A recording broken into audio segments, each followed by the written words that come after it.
বন্ধুরা, পৃথিবী কি এক ভয়াবহ জ্বালানি সংকটের দিকে এগিয়ে যাচ্ছে? যে সমুদ্রপথ দিয়ে বিশ্বের 1/5 তেল সরবরাহ হয়, সেই স্টেট অফ হরমুজ এখন এক বারুদের স্তূপ। ইরান আজ বুক ফুলিয়ে আমেরিকাকে হুঁশিয়ারি দিয়েছে, অন্যের ওপরে নীতি চাপিয়ে দেওয়ার দিন শেষ। কিন্তু প্রশ্ন হলো, তেহরানের পাঠানো এই রহস্যময় নতুন প্রস্তাব কি যুদ্ধের আগুন নেভাতে পারবে, নাকি এটি কেবল বড় কোনো ঝড়ের আগে নিস্তব্ধতা? আজ আমরা উন্মোচন করব এই ভূ রাজনৈতিক দাবার চালের নেপথ্যের কাহিনী। তেহরান থেকে আসা আজকের বিবৃতি সাধারণ কোনো মন্তব্য নয়, এটি সরাসরি ওয়াশিংটনকে দেওয়া একটি চ্যালেঞ্জ।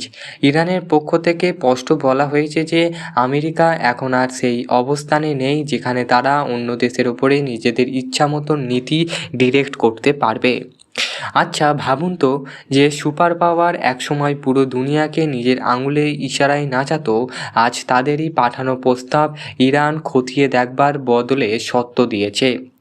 সময়ের চাকা দিয়ে কি তবে উল্টো ঘুরতে শুরু করেছে, নাকি আমেরিকা আসলেই তার গ্লোবাল পুলিশ তকমা হারাচ্ছেন?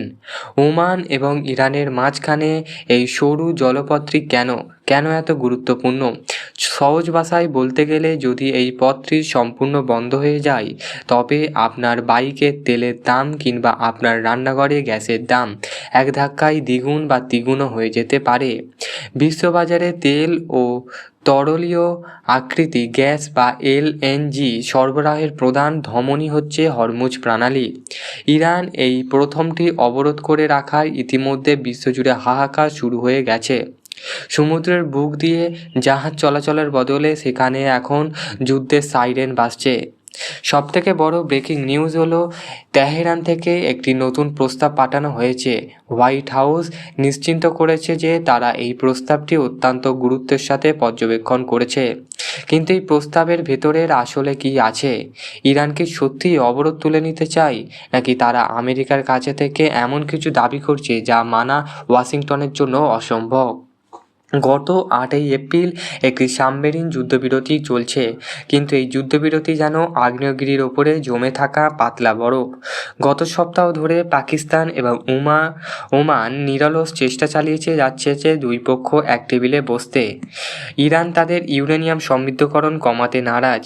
আমেরিকা চায় ইরান আগে পিছু হটুক, আর ইরান চায় তাদের আগে ওপর থেকে সব অর্থনৈতিক নিষেধাজ্ঞা তুলে নেওয়া হোক। এই আগে কে আসবে লড়াইটা পিষ্ট হচ্ছে সাধারণ মানুষের ভাগ্য।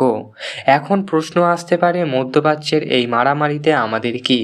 বন্ধুরা, ভারত এবং বাংলাদেশ উভয় দেশই জ্বালানি আমদানির উপরে ব্যাপকভাবে নির্ভরশীল।